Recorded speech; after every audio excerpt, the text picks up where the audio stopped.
నమస్తే, welcome to mega debate. నేను మీ ప్రసాద్. తెలంగాణ ఏదైతే 2023లో అసెంబ్లీ ఎన్నికలు జరిగినాయి, ఆ తర్వాత 2024 సమ్మర్లోనేమో పార్లమెంట్ ఎన్నికలు జరిగినాయి. ఇక దాని తర్వాత మిగిలింది ఏంటి అంటే జీహెచ్ఎంసీ. సో ఈ జీహెచ్ఎంసీ ఎన్నికలు అనేవి సరే హైదరాబాద్ పరిధిలో జరుగుతూ ఉంటాయి కాబట్టి ఏ పార్టీకి ఆ పార్టీ వాళ్ళ యొక్క ధీమాన్ని వ్యక్తం చేస్తూ ఉంటారు.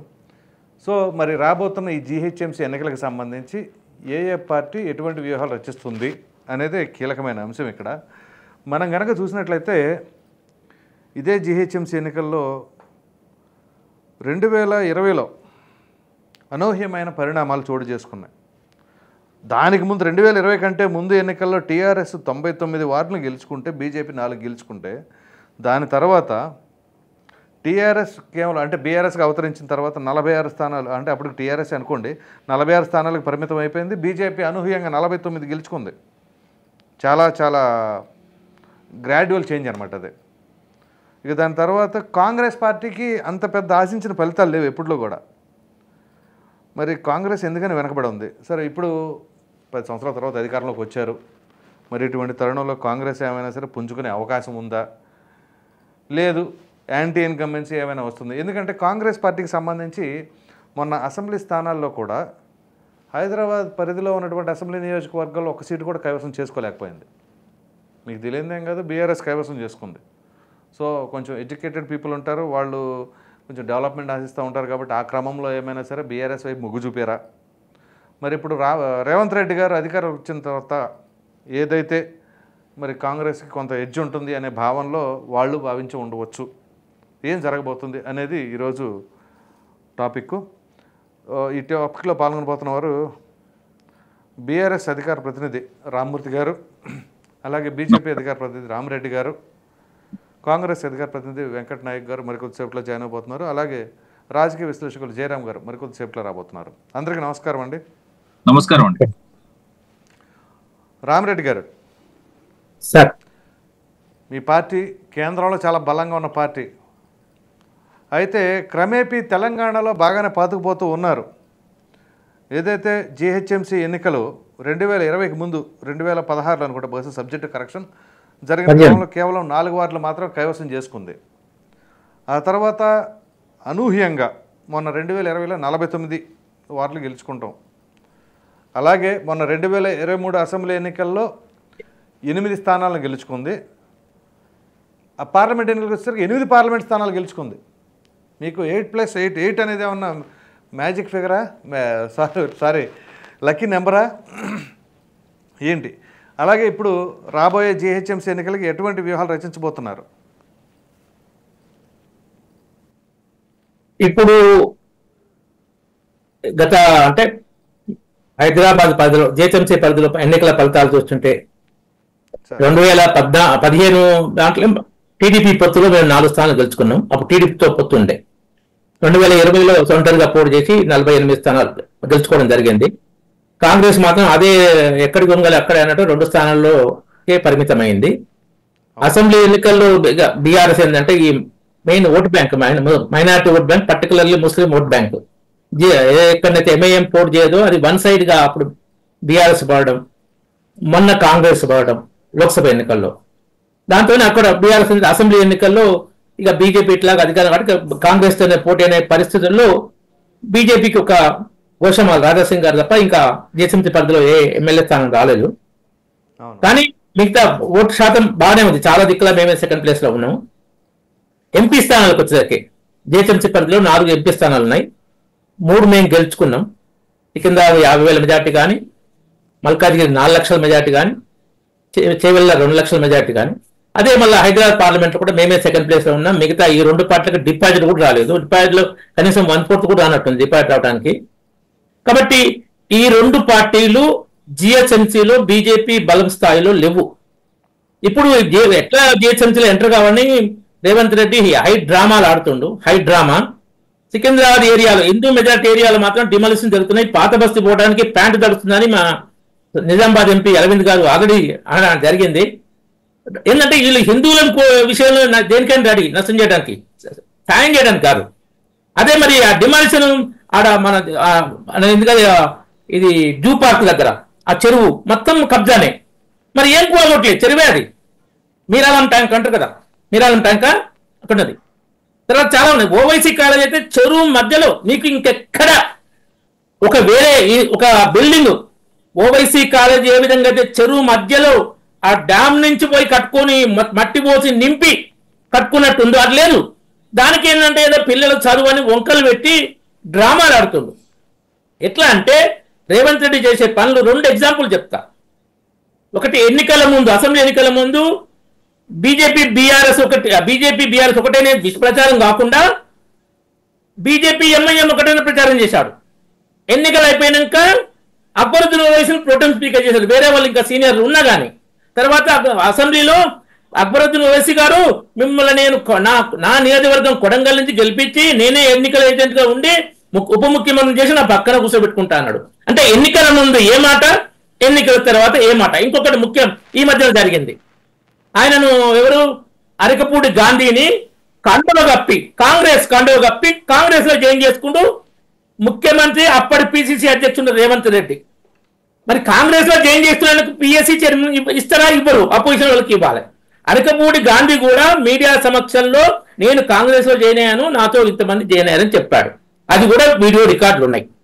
మళ్ళీ ఆయన నేను బీఆర్ఎస్ లో ఉన్నట్టు, వీళ్ళు BRS main opposition party BRS కాబట్టి దానికి ఇవ్వాలి పిఎస్ చైర్మన్. దేశంలో ఎక్కడైనా జరుగుతుంది.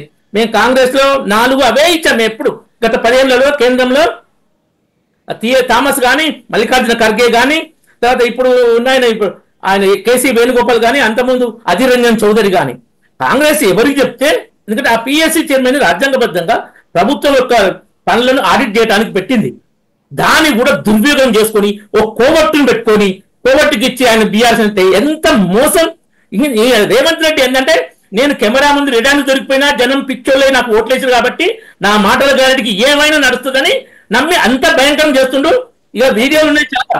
సో ఇటువంటి మోసాలు, 6 గ్యారెంటీలు, డిక్లరేషన్లు పొందబెట్టారు కదా. మీరే మాట్లాడండి. మీరు అనేక రకాల ఎలిగేషన్స్ చేశారు. ఇప్పుడు హైడ్రా అనేది ఒక డ్రామా అంటున్నారు. సో అదే డ్రామా అయితే అంటే మీరు ఆ అక్రమ కట్టడాలని సమర్థిస్తున్నారా? మేము అక్రమ కట్టడాలను సమర్థించట్లేదు. కానీ హిందువుల కోతీరు ముస్లిం కోతీరు చేయొద్దంటున్నాను. హిందువుల కోతీరు ముస్లింల కోతీరు చేయకూడదు అంటున్నాను. రఘునందన్ రావు గారు ఏ పార్టీలో ఉన్నారు? బీజేపీలో ఉన్నారు. మరి ఆయన సమర్థించారుగా. కిషన్ రెడ్డి గారు రాష్ట్ర అధ్యక్షులు హైడ్రా డ్రామా చేస్తున్నారు. మా రాష్ట్ర అధ్యక్షులు కేంద్ర మంత్రితో పాటు 2 వర్షాలు ఎందుకు ఉన్నాయి? ఆయన ఒక బిల్డింగ్ విషయంలో ఆ విషయంలో మాట్లాడారు. తర్వాత కానీ మరి ఇదే అడుగున్నారు, మరి పాత బస్తీలో ఎందుకు చేయట్లేదు? ముస్లిం ఓన్లీ హిందూ స్ట్రక్చర్ విషయానికే ఎందుకు చేస్తున్నారు? నేను క్వశ్చన్ చేసేది. హైడ్రా ఇప్పుడు అక్రమ కట్టడాన్ని కూల్చేయాల్సిందే, కానీ అధికారులనే కూడా చర్యలు ఉండాలి కదా.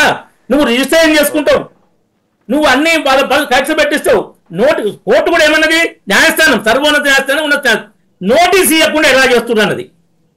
సరే, మీరు ఒకవేళ తెలంగాణ రాష్ట్రంలో బీజేపీ అధికారంలోకి వస్తే ఇదే అక్రమ కట్టడాలు మీరు కూల్చివేస్తారా? అందరినీ సమానంగా కూల్చేస్తాం. ముస్లింల కోతీరు, హిందువుల కోతీరు చేయం. అందరికి ఒకేలాగా కూల్చివేస్తారు. కూల్చేస్తాం. మీరు సమర్థిస్తారు. ప్రాపర్ సిస్టమ్ ఫాలో అవుతాం. నోటీస్ కానీ ఏమన్నా కంపల్సరీ ఉంటే ఆ పిల్లలు నోటీసులు ఇచ్చి కొలగొడతాం. డ్రామాలు లాగా చేయం, డ్యూటీ లాగా చేస్తాం. Okay, right. మరలా వస్తాను సార్. నేను రామ్మూర్తి గారు నమస్కారం అండి. నమస్కారం అండి. సార్, మీరు ఒకప్పుడు మంచి బలంగా ఉన్నారు. కోర్స్ మొన్న అసెంబ్లీ ఎన్నికల్లో కూడా బలంగానే సీట్లు సంపాదించారు గ్రేటర్ హైదరాబాద్ లిమిట్స్లో. అటువంటిది మొన్న జిహెచ్ఎంసీ ఎన్నికల్లో బీజేపీ కొంచెం ఎక్కువ సీట్లే గెలుచుకుంది. మరి అటువంటిది మొన్న రాష్ట్రంలో మీరు అధికారంలో ఉండగానే జరిగిన పరిస్థితులు ఇవి. ఇప్పుడు మీరు ప్రతిపక్షంలో ఉన్నారు. సో అసెంబ్లీ ఎన్నికలకి పార్లమెంట్ ఎన్నికలకి ఉన్న 6 నెలల గ్యాప్లోనే మీకు పార్లమెంట్ స్థానాలు ఏమీ గెలుచుకోలేకపోయారు. మరి ఇటువంటి తరుణంలో జిహెచ్ఎంసీ ఎన్నికలకు మీ వ్యూహం ఏంటి? ఏ విధంగా మీరు పికప్ అవ్వాలనుకుంటున్నారు? మీ యొక్క ప్రణాళిక ఏ విధంగా ఉండబోతుంది చెప్పండి. ఇప్పుడు పరిస్థితులు ఏంటంటే, ముఖ్యంగా హైదరాబాద్ ప్రజలు ఎప్పుడైనా అభివృద్ధికి పట్టం కడతారండి. ఇప్పుడు మేము ఏ విధమైన అభివృద్ధి చేశామన్నది వాళ్ళకి తెలుసు. కాబట్టి ఇప్పుడు మొన్న అసెంబ్లీ ఎన్నికల్లో కూడా మాకు మెజార్టీగా సీట్లు వచ్చినాయి. కాంగ్రెస్ కు 1 సీట్ రాలేదన్నది కూడా విదితమే. పరిస్థితులు ఏ విధంగా ఉంటాయంటే ఇప్పుడు హైడ్రాతోని ఎంత ఘోరం చేస్తున్నారంటే ఇప్పుడు అన్నగారు మాట్లాడుతూ హైడ్రా వీళ్ళది ద్వంద్వ వైఖరి, ముస్లింలే కూలగొడుతుళ్ళు, హిందువులలో కూలగొడతలేరు అని వీళ్ళది బీజేపీ వాళ్ళది.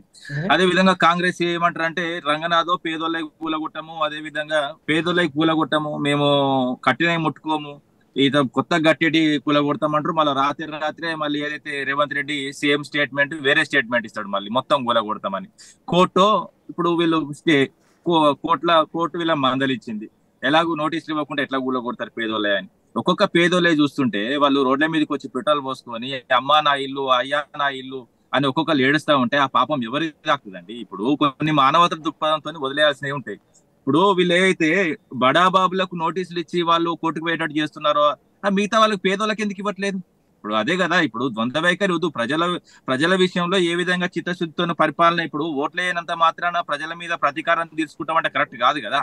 ఇప్పుడు నీకు హైదరాబాద్ ప్రజలు ఓట్లు వేయలేదు, ఆ ప్రతీకారం నీకు లోపల ఖచ్చితంగా ఉన్నది, ఆ ప్రతీకారాన్ని పేదోళ్ళ మీద చూస్తున్నావు అంతే తప్ప. కానీ ఇప్పుడు చెరువులు చూసుకున్నాము, వాళ్ళు 56 చెరువుల మీద ఒక కమిటీ చేసిళ్ళు, 79 ఉన్న చెరువును మళ్ళీ ఏది సేమ్ తీసుకొస్తాం అనుకుంటున్నారు. ఒక్కొక్క చెరువు దగ్గర దాదాపు 50,000 నుంచి 60,000 ఇళ్ళు ఉన్నాయి. 60,000 ఇళ్ళకి వీళ్ళు నోటీసులు ఇవ్వాలి యాక్చువల్ గా వాళ్ళ రికార్డు ప్రకారం. అలా అయితే హైదరాబాద్ శ్మశానం అయిపోతుంది, హైదరాబాద్ ఖాళీ అవుతుంది, ఒక ఎడారి లాగా కనబడుతుంది. అవి ఇప్పుడు కబ్జాలు అనబడాయండి. ఇప్పుడు ఏంటంటే ఒక చెరువు దగ్గర పట్టా భూములు కూడా ఉంటాయి. ఆ పట్టా భూములలో అభివృద్ధి ఏదైతే హైదరాబాద్ అభివృద్ధి చెందుతూ ఉంటా అంటే అక్కడ ఉన్న ఏదైతే ల్యాండ్ ఓనర్స్ అమ్ముకోవడం జరిగింది. ఆ అమ్ముకోవడం ద్వారా వాళ్ళు వచ్చి 20-30 ఏళ్ల కింద వాళ్ళే వీళ్ళ ప్రభుత్వాలే ఉన్నాయి. వీళ్ళ ప్రభుత్వాలు ఉన్నప్పుడు వాళ్ళకి పట్టాలు ఇచ్చిళ్ళు, వాళ్ళకు రెగ్యులరైజేషన్ చేసిళ్ళు, రిజిస్ట్రేషన్స్ అయినాయి. వాళ్ళు దాదాపు 20-30 ఏళ్ళ నుంచి పన్నులు కడుతున్నారు, నల్ల పన్నులు కడుతున్నారు, కరెంట్ బిల్లు కడుతున్నారు, అదే విధంగా ప్రాపర్టీ ట్యాక్స్ కడుతున్నారు, వాళ్ళ ఇల్లులు కూడా కొడుతున్నారు. ఇప్పుడు ఇక్కడ వచ్చిన ప్రాబ్లం ఏంటంటే ఉన్నవారిది 1-2 పోతే పేదవాళ్ళే 90 పోతున్నాయి. అది కదా ఇప్పుడు పరిస్థితి. ఇలాంటి పరిస్థితుల్లో ఇప్పుడు వీళ్ళు స్థానిక ఎన్నికలు నిర్వహించే పరిస్థితులు లేరు. అదే విధంగా ఇప్పుడు జిహెచ్ఎంసీ కొత్త నాటకం తీసుకొచ్చిర్రు. ఇప్పుడు ఏంటంటే రాష్ట్రంలో అన్ని రంగాల్లో ఇప్పుడు మహిళలకు వీళ్ళు చేసింది ఏం లేదు, అదే విధంగా విద్యార్థులకు వీళ్ళు ఏం చేసింది లేదు, అదే విధంగా ఇప్పుడు ఏదైతే పరిశ్రమలకు సంబంధించి కూడా వీళ్ళు చేసింది ఏం లేదు. ఉద్యోగాల విషయంలో కూడా వీళ్ళ వైఖరి అర్థమవుతుంది. మేము ఇచ్చిన 30,000 ఉద్యోగాలు వాళ్ళు ఇచ్చినామని చెప్తారు. ఇంతవరకు ఒక నోటిఫికేషన్ లేదు. అసలు సిచ్యువేషన్ మొత్తం పరిపాలన పండుకున్నదండి ఎక్కడ పడితే అక్కడ. ఇప్పుడు ఏంటంటే ఆసుపత్రులు చూసుకుందాం రాష్ట్ర వ్యాప్తంగా. మేమున్నప్పుడు సెలైన్లు ఉంటాయి, హాస్పిటల్లో టాబ్లెట్స్ ఉంటాయి, హాస్పిటల్లో ఎవ్రీథింగ్ ఉంటాయి, ఏదైతే మన మామూలుగా ఇప్పుడు మెడికల్ ఎక్విప్మెంట్స్ కూడా ఇప్పుడు ఏం లేవు. కంప్లీట్ ఘోరం అండి. మీరు గవర్నమెంట్ హాస్పిటల్కి ఒకసారి మీ ఛానల్ వాళ్ళు పోండి, టాబ్లెట్స్ దొరకలేవు, సెలైన్లు లేవు. పరిస్థితి ఇప్పుడు ఏంటంటే గ్రామాల్లో పారిశుద్ధ్యం లోపించి డెంగ్యూ మలేరియాతోని హాస్పిటల్లో రోజుకు 3 చచ్చిపోతాం. ప్రతి హాస్పిటల్లో కరోనా కంటే బీభత్సమైన పరిస్థితులు రాష్ట్రంలో ఏర్పడ్డాయి. అందుకనే మా పార్టీ కూడా ఈ హాస్పిటల్ విషయంలో ఒక కమిటీ వేసి మా దాంట్లో ఉన్న ఏదైతే డాక్టర్లకు సంబంధించిన ఏదైతే మాజీ ఎమ్మెల్యేలు ఉన్నారో వాళ్ళతో కమిటీ వేసింది. ఆ విచారణ కూడా మేము చేపడుతున్నాం. ఏ విధమైన పరిస్థితులు హాస్పిటల్లో ఉన్నాయి. మేము వచ్చిన తర్వాత కొత్త హాస్పిటల్స్ కట్టాం, మెడికల్ కాలేజ్ కట్టాం. వీళ్ళు వచ్చిన తర్వాత ఏం లేదు, మేము తీసుకొచ్చినవి మేము చేసినవి తప్ప ఇంతవరకు 1 రూపాయి కూడా ఇప్పుడు జిహెచ్ఎంసీ లో కూడా పెట్టింది ఏం లేదు. ఇప్పుడు మేము చేసిన అభివృద్ధి, మేము వేసిన ఫ్లైఓవర్స్ తీసుకొచ్చారంటున్నారు కదా. ఇప్పుడు ఏదైతే అక్రమ కట్టడాలు ఉన్నాయి చూసారా హైదరాబాద్ లో, ప్రభుత్వ హయాంలో ఏం పర్మిషన్స్ ఇవ్వలేదా? అక్రమం అనకండి. ఇప్పుడు అక్రమం అన్నది ఎవరు చెప్పాలి? జిహెచ్ఎంసీ లేకపోతే ఏదైతే స్థానిక సంస్థలు ఎక్కడైతే వాళ్ళు ఇప్పుడు మామూలుగా మున్సిపాలిటీలు ఉన్నాయో వాళ్ళు నిర్ధారించాలి. ఇప్పుడు మన అక్రమం మనం ఎట్లా అంటాం? ఇప్పుడు అది ఒక ఇల్లు అక్రమం అని మనం చెరువులు ఆక్యుపై చేయటం కావచ్చు. చెరువులు ఆక్యుపై చేస్తే చెప్తా వినండి. చెరువులు ఆక్యుపై చేస్తే చెరువులు గుర్తించిందే మేము. వరదలు వచ్చిన తర్వాత హైదరాబాద్ లో ఫస్ట్ చెరువులు గుర్తించేదేమో.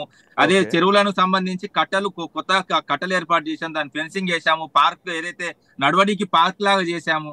మేము వేసిన తర్వాత ఇప్పుడు నేనేమంటున్నా అంటే లోతట్టు ప్రాంతాల్లో వీళ్ళు కట్టుకున్న ఇండ్లను వీళ్ళు ఏంటంటే వీళ్ళ ఉద్దేశం ఏంటంటే ఒకటి గోల కొడితే 10 మంది మా దగ్గరకు వస్తారు. ఇప్పుడు కొండలరెడ్డి ఇంటికి దారి పడ్డది, నోట్ల కట్టలు బ్యాగులు తరలిస్తున్నారు.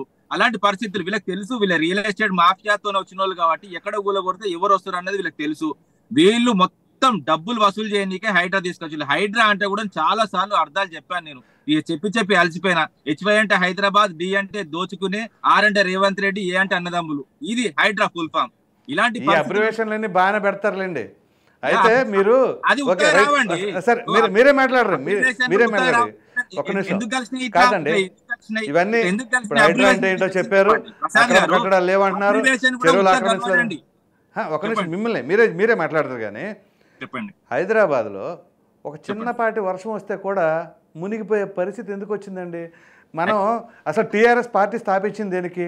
మనం తెలంగాణను అభివృద్ధి చేసుకోవాలి, అభివృద్ధి కుంటుపడుతుంది ఉమ్మడి రాష్ట్రంలో అని చెప్పేసి అన్నారు, బాగానే ఉంది. రాష్ట్ర రాజధాని ఈ హైదరాబాదులో ఓ చిన్నపాటి వర్షం వస్తే నానా ఇబ్బందులు పడి చివరికి మ్యాన్ హోల్లో ఎవరైనా వ్యక్తులు ఆ నీళ్ళల్లో మ్యాన్ హోల్ ఉందో లేదో తెలియక పడిపోయిన దాఖలాలు కూడా ఉన్నాయి. బీహార్కి చెందిన యువకుడు కూడా అందులో పడి మరణించాడు.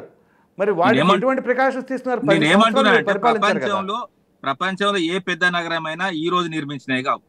ఎప్పుడైనా వర్షాలు వచ్చినా లేకపోతే ప్రకృతి విపత్తులు వచ్చినా అన్ని అన్ని అన్ని నగరాలు తల్లడిల్లినాయి. అలాగే హైదరాబాద్ నగరాలు ఇప్పటి నుంచి కాదు, బెంగళూరు గానీ లేకపోతే దుబాయ్ గానీ హైదరాబాద్ గానీ చెన్నై గానీ అదే విధంగా విజయవాడ గానీ ఇవన్నీ నగరాలకు వర్తిస్తుంది కదా. ఓన్లీ హైదరాబాద్ మీద ఎందుకు ఫోకస్ మీకు? ఇప్పుడు ఏంటంటే ప్రసాద్ గారు నేను ఇస్తాను, మీరు కాంగ్రెస్ పార్టీ వాళ్ళకి నేను ఇస్తాను వెంకటరావు గారు, ఎందుకంటే మీరు ముంబై చెప్పట్లా సముద్రం ఉంది, చెన్నై చెప్పట్లా సముద్రం ఉంది, ముంబైలో అంటే సముద్రం ఉంది, చాలా నగరాలు, చెన్నైలో అంటే సముద్రం ఉంది, హైదరాబాద్ లేదు. ప్రకృతి విపత్తులు వచ్చినప్పుడు నేను చెప్పేది వినండి, ప్రకృతి విపత్తులు నా మాట వినట్లేరు మీరు. ప్రకృతి విపత్తులు వచ్చినప్పుడు వాటిని రాజకీయ కోణంతో చూడొద్దు. నేను ప్రకృతి విపత్తు వచ్చినప్పుడు రాజకీయ కోణంతో చూడొద్దు. అక్కడ ఉన్న తక్షణ చర్యలు ఎట్లా చేపట్టి ఏ విధంగా ప్రజలు ఆదుకున్నారు అన్నది ముఖ్యం. ఇప్పుడు మేము చెప్పండి, వర్షం అనేది ప్రకృతి విపత్తు కాదు కదా? ప్రకృతే కదా అండి, అది ప్రకృతే. వర్షం మనం కొట్టియం కదా, ఎవరు కొట్టియారు. ప్రకృతి విపత్తు అంటే ఒక సునామీ, ఒక తుఫాను, అట్లాంటి వాటిని విపత్తులు అంటారు. వర్షాలను విపత్తులు అనరు, మామూలు వర్షాలు అనరు. ఇంకోటి చెప్తే వినండి, మామూలు వర్షాలు అన్నారండి. ఎక్కువ వర్షం ఒక్కసారి అనుకోకుండా వచ్చిన ఎక్కువ సెంటీమీటర్లు కొట్టినంత విపత్తులే అంటారు. మీరు అర్థం చేసుకోకపోతే నేను ఏం చేయలేను దాన్ని. కానీ ఎక్కువ సెంటీమీటర్లు అంటే 10 సెంటీమీటర్లు 15 సెంటీమీటర్లు అంటే ఎక్కువ వర్షం సార్. సెంటీమీటర్ 2 సెంటీమీటర్లు అయితే 2-3 సెంటీమీటర్లు కొట్టిన వర్షం వేరు, 20-30-40 సెంటీమీటర్లు కొట్టిన వర్షం వేరు. ఇంకోటి ఏంటంటే అకాల వర్షం వేరు, సకాల వర్షం వేరు. ఇప్పుడు సిటీలలో వర్షాలకు అదే విధంగా గ్రామాల్లో వర్షాలకు చాలా తేడా ఉంటది. గ్రామాల్లో వర్షాలు పడితే సకాలంలో పడితే వాళ్ళ పంటలకు దానికి దీనికి ఉపయోగపడతాయి. కానీ నగరాల్లో వర్షాలు పడితే ఇబ్బంది పడతారు. ఎందుకంటే ఇప్పుడు నగరాల్లో అన్ని సీసీ రోడ్లు అన్ని రోడ్లు అయిన తర్వాత ఆ రోడ్ల మీద వర్షాలు కొడితే ఖచ్చితంగా ఇంకవు భూమిలోకి ఇంకవు. కాబట్టి ఎందుకంటే ఆ ఉన్న నీళ్ళు రోడ్ల మీదనే ఉంటాయి కాబట్టి రోడ్ల మించి పోయే మార్గం ఇబ్బందులు కాదు.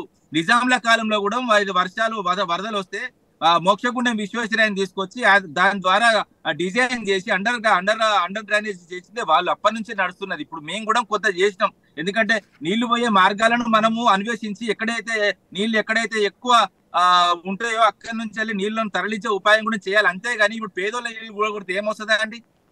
అవునవును, ఇప్పుడు వాళ్ళు 20-30 ఏండ్ల కింద వాళ్ళు కొనుక్కున్నారు, వాళ్ళు నివాసం ఏర్పరచుకున్నారు, వాళ్ళు సంసారం చేసి కళ్ళ ముందు. ఇప్పుడు ప్రసాద్ గారు మీ ఇల్లు కూలిపోతే ఎంత బాధ ఉంటది, మా ఇల్లు కూలిపోతే ఏ బాధ ఉంటది. అదే విధంగా అన్నగారు లైన్ లో ఉన్నారు, రామరెడ్డి అన్నది కూలిపోతే కూడా గంతే బాధ ఉంటది. పేదోళ్ళ ఇల్లు అండి నిజంగానే. పేదోళ్ళ ఇల్లు కూలగొట్టడం చాలా తప్పండి, చాలా తప్పు. పేదోళ్ళ ఇల్లు కూలగొట్టడం నేను అదే అంటున్నా. నేను మొదటి నుంచి నేను అదే గారు రామరెడ్డి గారు నేను మొదటి అంటే ఇప్పుడు మొదటి నుంచి చెప్పేది నేను అదే చెప్తున్నా. పేదోళ్ళ ఇల్లు కూలగొడితే వాళ్ళు ఏడు ఉండాలి. ఇప్పుడు కొంతమంది కూలగొట్టిన ఆగిన తర్వాత ఇప్పుడు మిగతా కూలగొట్టరు. నా మాట వినండి, లాస్ట్ కంక్లూడ్ చేస్తా. ఇప్పుడు పేదోళ్ళ ఇల్లు కూలగొట్టిల్లు మిగతాయి ఆపిల్లు. ఇప్పుడు మొత్తం కోటి చెప్పడం వల్ల ఆపింది. ఇప్పుడు ఈ కూలగొట్టిన పరిస్థితి ఏంది? వాళ్ళు ఎక్కడ ఉండాలి? వాళ్ళ చిన్న చిన్న పిల్లలు. ఎంత ఘోరమైన పరిస్థితులు అండి ఇవి. నిజంగా పాపం దాక్తుంది. ఈ అసెంబ్లీ ఎన్నికలు వచ్చే ఎన్నికల దాకా అవసరం లేదండి. ఇప్పుడు జిహెచ్ఎంసీలో దాక్తుంది. అదే విధంగా స్థానిక ఎన్నికల్లో వీళ్ళకు చెప్పు పెట్టి కొట్టేంత పరిస్థితులు వస్తాయి. అటువంటి పరిస్థితులు వస్తాయి. రైట్ రామ్మూర్తి గారు, ఇప్పుడు దాకా మీరు మాట్లాడారు కదా, కాంగ్రెస్ వాళ్ళని నేను ఎక్కడికక్కడ మిమ్మల్ని ఇంటరప్ట్ చేయకుండా హోల్డ్లో పెట్టా. దయచేసి మీరు కూడా అలాగే కొంచెం ఆగండి, ఓకేనా? Please sir. రామ్మూర్తి గారు, ముందుగానే మీరు రిక్వెస్ట్ చేస్తున్నా. వెంకటనాయక్ గారు నమస్తే అండి.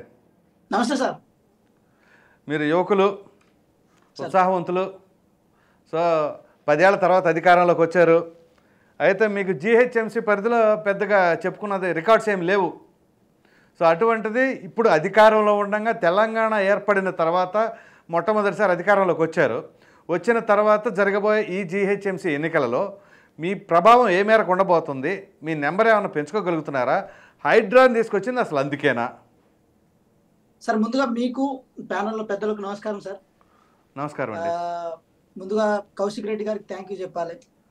ఎందుకంటే వారు లేపిన రచ్చ ఏదైతే ఉందో అది వాళ్ళని డిఫెన్స్ లో పడేసి జిహెచ్ఎంసీ పరిధిలో ఉన్న అది ప్రజలు డిసైడ్ చేస్తారులేండి. అది 100%. ఇప్పుడు విషయం ఏంటంటే సరే వాళ్ళు దానికి ఏ రూపంలో తీసుకెళ్లారో ఆ రూపం వాళ్ళకి ఇచ్చేసింది. ముందుగా ఆ బీజేపీ బీఆర్ఎస్ ఇంతసేపు విషం వెళ్ళగక్కారు కాబట్టి దానికి రెమెడీ ఏదైతే మనం ఉందో అది ఇవ్వాల్సిన బాధ్యత ఉంది. రామరెడ్డి గారేమో మత కోణంలో తీసుకెళ్లారు, రామూర్తన్నేమో దాని పేద ధనిక కోణంలో తీసుకెళ్లారు. మేమేమంటున్నాం అంటే ఫస్ట్ ముందుగా రామరెడ్డి గారు చెప్పారు కాబట్టి రామరెడ్డి గారికి ఒక మాట చెప్పదలుచుకున్నాను. రామరెడ్డి గారు, మీ కొండా విశ్వేశ్వరరెడ్డి గారు చేవెళ్ల ఎంపీ గారైన కొండా విశ్వేశ్వరరెడ్డి గారి పరిధిలో కూడా హైడ్రా వస్తుంది. వారు దీని మీద ట్విట్టర్ వేదికగా పోల్ పెట్టినప్పుడు 90% మంది హైడ్రాను సపోర్ట్ చేసి 10% మంది దాన్ని సపోర్ట్ చేయలేదు. అయితే ఆ 90% మంది ఎవరైతే సపోర్ట్ చేసారో మీరు వేళ్ళెప్పడం స్టార్ట్ చేసారు. తర్వాత అర్ధగంట తర్వాత ఇద్దరులే. కానీ ఒక విషయం ఏం చెప్తున్నా అంటే సార్, కొండా విశ్వేశ్వరరెడ్డి గారు అది పోల్ పెట్టినప్పుడు కొండా విశ్వేశ్వరరెడ్డి గారు కూడా ప్రాపర్ సజెషన్స్ ఇచ్చారు. ఆ సజెషన్స్ లో కొండా విశ్వేశ్వరరెడ్డి గారు మాత్రమే కాదు, కొండా విశ్వేశ్వరరెడ్డి గారు, దాంతో పాటు మన రఘునందన్ రావు గారు అందరూ ప్రాపర్ వేలో సజెషన్ ఇస్తే మేము కూడా గవర్నమెంట్ దాన్ని ఆహ్వానించడం, వారి యొక్క సజెషన్స్ కూడా తీసుకున్నాం. ఫస్ట్ పాయింట్, బీజేపీ ఆ విషయంలో చాలా క్లిస్టర్ క్లియర్ గా ఉంది. తొందర వైఖరి ఉందని నేను అనుకుంటలేను. ఇన్ కేసు రామరెడ్డి గారికి ఉంటే ఉండొచ్చు, డిబేట్ లో ఉన్నారు కాబట్టి. వారికైతే లేదు, ఆ విషయంలో స్వాగతించాల్సిందే. ఇక ఒకసారి నేపథ్యానికి వెళ్దాం సార్. 2014లో మనం మిషన్ కాకతీయ అనేది ఏర్పాటు చేసుకున్నాం. అప్పుడు గౌరవ హరీష్ రావు గారు దానికి మంత్రిగా ఉన్నారు. ఏది మన ఇరిగేషన్ సంబంధించిన వాటికి మంత్రిగా ఉండేసరికి వారు దాని మీద కొంచెం బాగా అంటే వర్క్ చేశారు. వర్క్ చేయలేదని మేము అంటలేము. అది పూడికతీత పనులు కానీ సరే ఎంతవరకు బడ్జెట్ కేటాయించారు, దాన్ని ఎంతవరకు ఖర్చు చేశారు, దాంట్లో ఏం లోపకాయ రూపాయలు పేరు పెట్టాల్సిన పని లేదు. మేము ఆ లోతులకు వెళ్తలేము. కానీ వారు ఆ రోజు చాలా వ్యాసాలు రాస్తుండే, చెరువుల పునరుద్ధరణ అనేది అది ఈ విధంగా జరగాలి, ఆ విధంగా జరగాలని చెప్పి వ్యాసాలు రాసి మనం ఏదైతే యునెస్కో సంబంధించిన కోడ్స్ ఏదైతే ఉన్నాయో చెరువుల పునరుద్ధరణలో భాగంగా యునెస్కోలో భాగంగా వాటిని పెట్టాలి, హెరిటేజ్ గా దాన్ని మనం గుర్తించాలి. మన హెరిటేజ్ ఏదైతే కాకతీయ కాలం నుంచి ఉన్న చెరువులను, గొలుసుకట్టు చెరువును, ఒక చెరువుకు ఇంకో చెరువుకు మధ్య గొలుసుకట్టు వ్యవస్థ ఏదైతే ఉందో ఆ గొలుసుకట్టు వ్యవస్థ మీదనే పెద్ద దెబ్బ పడుతుంది. అది ఎంక్రోచ్మెంట్ అక్కడ ఎక్కువ జరుగుతుంది కాబట్టి దీని మీద ప్రాపర్ చర్య జరగాలని చెప్పి అప్పుడు వాటి మీద అనేక ఆర్టికల్స్, అనేక విజన్స్ తీసుకొస్తే దాని మీద హరీష్ రావు గారు ప్రాపర్ వేలో బడ్జెట్ కేటాయించడంలో భాగంగా అప్పుడు మంత్రిగా ఉన్న ఈటల రాజేందర్ గారు, ఆర్థిక శాఖ మంత్రిగా ఉన్న ఈటల రాజేందర్ గారు దానికి దాదాపు 70,000 కోట్ల వరకు బడ్జెట్ కేటాయించడం జరిగింది. అయితే ఇక్కడ చెరువులు అంటే కేవలం ఊళ్ళో ఉన్న చెరువులు మాత్రమే కాదు సార్, ఊళ్ళో ఉన్న మత్తడి మాత్రమే కాదు, మన అర్బన్ రూరల్ అనే డిఫరెన్సెస్ లేకుండా ఎక్కడున్నా చెరువులను కాపాడాలన్న కారణం చేత వాళ్ళు ఆ రోజు అన్నారు. వాళ్ళు ఏదైతే సంకల్పించే పనినే ఈ రోజు మేము చేస్తున్నాం సార్. దానికి ఇన్ కేసు మీరు సజెషన్స్ ఇవ్వండి, ఇది రైట్ ఇది రాంగ్ అని చెప్పండి. పేదవాళ్ళ ఇల్లులని కూలగట్టే ప్రయత్నం గవర్నమెంట్ చేస్తుందని చెప్తున్నారు కదా, ఎస్ వాళ్ళకి తప్పకుండా పక్కా ఇల్లు కట్టిస్తాం. కానీ ఒక మాట చెప్తున్నాం ప్రసాద్ గారు, ఈరోజు మీరైనా నేనైనా మనమైనా ఒక ఇల్లు కొందామంటే అది ధరణిలో ఉందా లేదా, లేకపోతే అది ఫ్లాట్ రిజిస్ట్రేషన్ అయిందా లేదా, డిటిసిపి ఉందా లేదా, రేరా ఉందా లేదా, హెచ్ఎండిఏ పర్మిషన్ ఉందా లేదా, ఇంతవరకు చూస్తున్నాం. కానీ అది బఫర్ జోన్ లో ఉందా లేదా, ఎఫ్టీఎన్ లో ఉందా లేదా. సార్ లేక్ వ్యూ ఏంటి సార్, లేక్ వ్యూ కోసం అది ప్రైమ్ విల్లాస్ అని చెప్పి దాని మీద ఎక్కువ పైసలు పెట్టి బిల్డర్స్ దండుకుంటారు. అంటే మనోళ్ళు ఇక్కడ దాన్ని కొంటారు, కానీ లేక్ వ్యూ అంటే అక్కడ లేక్ ఉండదు కానీ వ్యూ ఉంటది. మరి లేక్ ని ఉంచుకోవాల్సిన బాధ్యత ఎవరిని మంది కాదా సార్? సో మేమేమంటున్నాం ఇదంతా ఇప్పుడు ఇన్ కేసు మేమేమంటున్నాం ఏదైనా వ్యవస్థ ఉన్నప్పుడు దాంట్లో లోపాలు ఉండవని చెప్పి మేమేం దాని మీద ఒత్తాసు పలుకుంటూ కూర్చుంటలేము. కానీ ఇంకా గివ్ ద సజెషన్స్, ప్రాపర్ గా సజెషన్స్ ఇవ్వండి. ఇన్ కేసు పేద దానికి తేడా లేకుండా మేము రివెంజ్ తీసుకోవాల్సి వస్తే ఫస్ట్ ముందుగానే కేటీఆర్ గారి ఫామ్ హౌస్ మీద పడేటోడం. కానీ ఆశ్చర్యం మేమెందుకు చేయలే? ఇది పొలిటికల్ రివెంజ్ కాదు సార్. దీంట్లో పొలిటికల్ రివెంజ్ అనే మెసేజ్ పీపుల్ వరకు పోవద్దు. ఇది ఒక సామాజిక స్పృహ, మన నేచురల్ రిసోర్సెస్ మీద ఒక స్పృహ. మహాత్మా గాంధీ ఒక మాట అంటారు. చెప్పండి సార్. చెప్తారు కానీ ఇప్పుడు పేదలకి ఆ ఇల్లు కూల్చడం అనేది తప్పైతే మాకు సబ్మిషన్ చేయండి, మేము ఫాలో చేస్తామని చెప్పేసి అన్నారు. మంచిదే. అటువంటిప్పుడు వాళ్ళ ఇల్లు కూలగొట్టి మీరు ప్రత్యామ్నాయం చూపిస్తారా, ప్రత్యామ్నాయం చూపించి ఇల్లు కూలగొడతారా? సార్ ఒక విషయం ఏంటంటే సార్, ఏది హైడ్రా విషయానికి వచ్చినప్పుడు హైడ్రా వాళ్ళ ఇల్లు ఏదైతే ఉన్నాయో అది అక్రమంగా చెరువుల మీద కట్టినప్పుడు దాన్ని కూలగొట్టడం జరిగింది. అది పెద్దగా జరగలేదు సార్. ఆల్రెడీ కమిషనర్ గారు చెప్పారు ఒక మాట, ఇది హెచ్చరికలో భాగంగా ఎవరైతే చాలా ఎన్నిసార్లు నోటీసులు ఇచ్చినా దాన్ని రెస్పాండ్ కాలేదో వాళ్ళ ఇల్లు అయితే కూలగొట్టాం. కానీ ఈ చర్య ఇంకా కంటిన్యూ కాదు. కానీ ఇప్పుడు నుంచి ఎవరైతే చెరువుల మీద పక్కాగా అది తెలిసినా కూడా దాని మీద కట్టే ప్రయత్నం కనుక చేస్తే వాళ్ళని మాత్రం ఉపేక్షించే పరిస్థితి లేదు. ఇన్ కేసు పక్కా పేదవాళ్ళు ఇల్లు కట్టుకున్నారు, ఎఫ్టీఎల్ జోన్ లో ఇల్లు కట్టుకున్నారు, బఫన్ జోన్ లో ఇల్లు కట్టుకున్నారు, నాలాని ఎంకరేజ్ చేశారనుకుంటే వాళ్ళని వేరే పక్కా ఇల్లుకు మార్చే బాధ్యత కూడా ప్రభుత్వం తీసుకుంటది అని చెప్పింది. సార్ మేము ఏమంటున్నాం, ఏవి రంగనాథ్ గారు సార్ ఒక మాట, ఏవి రంగనాథ్ గారు అదేదో కాంగ్రెస్ ప్రభుత్వానికి ఒత్తాసుగా పనిచేస్తున్న వ్యక్తి అయితే కాదు. అటు బీఆర్ఎస్ ప్రభుత్వం ఉన్నప్పుడు క్రెడిబిలిటీ ఉన్న వ్యక్తి, కాంగ్రెస్ ప్రభుత్వం ఉన్నప్పుడు క్రెడిబిలిటీ ఉన్న వ్యక్తి, ఒక చిన్న స్థాయి నుంచి ఎదిగి కొంచెం క్రెడిబిలిటీని సంపాదించుకున్న వ్యక్తి. సో వారి పట్ల కూడా మనం గౌరవించాల్సిన అవసరం ఉంది. అదే విధంగా మనం ఏదైతే ఇప్పుడు ఆర్డినెన్స్ కొత్తగా ఏర్పాటైంది సార్, దానికి ఒక ప్రత్యేక పోలీస్ స్టేషన్ ఏర్పాటు చేసి చెరువుల దగ్గర నాలాల దగ్గర సీసీ కెమెరాలు పెట్టి అది ఏదైతే మన హెడ్ క్వార్టర్స్ ఉందో పోలీస్ హెడ్ క్వార్టర్స్ దానికి అటాచ్ చేసే పని అయితే చేస్తున్నాం సార్. ఏదేమైనప్పుడు కూడా దీని ఒక సోషల్ కోణంలో, ఒక ఎన్విరాన్మెంటల్ కోణంలో కనుక చూస్తే దీనికి సమాధానం దొరుకుతుంది. నేను ఇంక ఇప్పుడు జిహెచ్ఎంసీ ఏది ఎలక్షన్స్ విషయానికి వద్దాం సార్. ఎస్, గత ఎలక్షన్స్ లో మేము కేవలం 2 స్థానాలే గెలుచుకున్నాం. తర్వాత ఉప ఎన్నికల్లో 1 వచ్చింది. ఇక కొంచెం డౌన్ అయిన విషయం వాస్తవం. కానీ గత కొద్ది పరిణామాలుగా చూసుకున్నప్పుడు హైడ్రా కానీ లేకపోతే వాళ్ళు ఏదైతే సెన్సిటివ్ ఇష్యూని తీసుకొచ్చిన తర్వాత కూడా మా గ్రాఫ్ పెరిగింది సార్, ఒక రేంజ్ లో పెరిగింది. ఎందుకంటే కేటీఆర్ గారు హైదరాబాద్ ని హ్యాండ్ ఓవర్ చేసుకొని, అంటే ఐటీ అంటే, పరిశ్రమలు అంటే, మున్సిపల్ శాఖ అంటే అది కేటీఆర్ గారు మాత్రమే చేయగలరని చెప్పి దాన్ని నిరూపణ చేసే క్రమంలో వారు కేవలం హైప్ కల్చర్ ని దాన్ని తీసుకుపోయి ఈ హైదరాబాద్ ఏదో ఫ్లైఓవర్లు అవి కట్టించిన మాత్రాన డెవలప్మెంట్ అనుకొని చెప్పి వాళ్ళు చూపించే ప్రయత్నం చేశారు. కానీ కాంగ్రెస్ పార్టీకి ఒక విజన్ ఉంది. ఆ విజన్ ప్లాన్ ని హైదరాబాద్ ఇంప్లిమెంట్ చేసే ప్రయత్నం చేస్తాం సార్. అందులో భాగంగా 4th సిటీని ఎస్టాబ్లిష్ చేయడం, దాంతోపాటు ఈ పాపులేషన్ డెన్సిటీ ఏదైతే ఉందో ఆ పాపులేషన్ డెన్సిటీని ప్రాపర్ వేలో మేనేజ్ చేసుకుంటూ మనకున్న రిసోర్సెస్ ని భవిష్యత్ తరాల వారికి అందించడంలో కాంగ్రెస్ పార్టీ కృషి చేస్తుంది సార్. ఇవన్నీ ఇన్ కేస్ ఫ్యూచరిస్టిక్ అజెండాతో కనుక మేము వెళ్లే ప్రయత్నం చేస్తున్నప్పుడు ఆటోమేటిక్ గా జిహెచ్ఎంసీలో మాకు మంచి మార్క్స్ వస్తాయి sir. In case political statement ఇవ్వాల్సి వస్తే, పొలిటికల్ స్టేట్మెంట్ అనేది మేము ఇప్పుడు ఇక్కడున్న ఎవరైతే సెటిలర్స్ ఉంటారో ఆ సెటిలర్స్ ని ఎన్నికలప్పుడే ప్రసన్నం చేసుకోవడం కోసం మీ కాలుకు ముళ్ళు గుచ్చుకుంటే నేను పంటితో తీస్తా అని చెప్పిన కేసీఆర్ గారు తర్వాత మొన్న అరికపొడి గాంధీ ఇష్యూని, అది 2 వ్యక్తుల మధ్య ఉన్న ఇష్యూని దాన్ని 2 ప్రాంతాల మధ్య ఇష్యూగా చిత్రీకరణ చేసే ప్రయత్నం చేశారు. ఆ 2 ప్రాంతాల మధ్య చిత్రీకరణ చేసే ప్రయత్నం చేస్తే రూరల్ లెవెల్లో ఉన్న లోకల్ బాడీ ఎలక్షన్స్ లో సార్ ప్రసాద్ గారు రూరల్ లెవెల్లో ఉన్న లోకల్ బాడీ ఎలక్షన్స్ లో ప్రతాపం చూపించాలన్న కారణం చేత ఆ సెంటిమెంట్ ని రెచ్చగొట్టే ప్రయత్నం చేశారు. కానీ వాళ్ళకి తెలియాల్సిన విషయం ఏంటంటే అదేదో ఇప్పుడు జరిగిపోయిన చరిత్ర, దాన్ని మళ్ళీ తిరిగి తవ్వదోడి దాన్ని ఏదో పొలిటికల్ గా కాంగ్రెస్ పార్టీ డామేజ్ చేద్దాం అనుకుంటే మీరు డిఫెన్స్ లో పడిపోయిన సందర్భాలు జరిగినాయి. కాబట్టి దాన్ని మీరు సర్దుబాటు చేసుకోండి. అంటే మీ ఆలోచన ఏంది అంటే ఇక్కడున్న ప్రాంతం హైదరాబాద్ లో ఉన్న ఆంధ్ర ప్రజల యొక్క వాళ్ళ మీద ఉన్న మీ ఆలోచన ఏంటి, వాళ్ళ మీద ఉన్న మీ దృష్టి ఏంటి? కౌశిక్ రెడ్డి గారు ఒక మాట అంటున్నారు, దాన్ని హరీష్ రావు గారు, కేటీఆర్ గారు వత్తాసు పలుకుతున్నారు. మరి దాని మీద కూడా చెప్పాల్సిన అవసరం ఉంది. కేవలం ఎన్నికల కోసం మాత్రమే ఇక్కడ ఉన్న సెటిలర్స్ ని మీరు ఓటు రూపంలో వాడుకున్న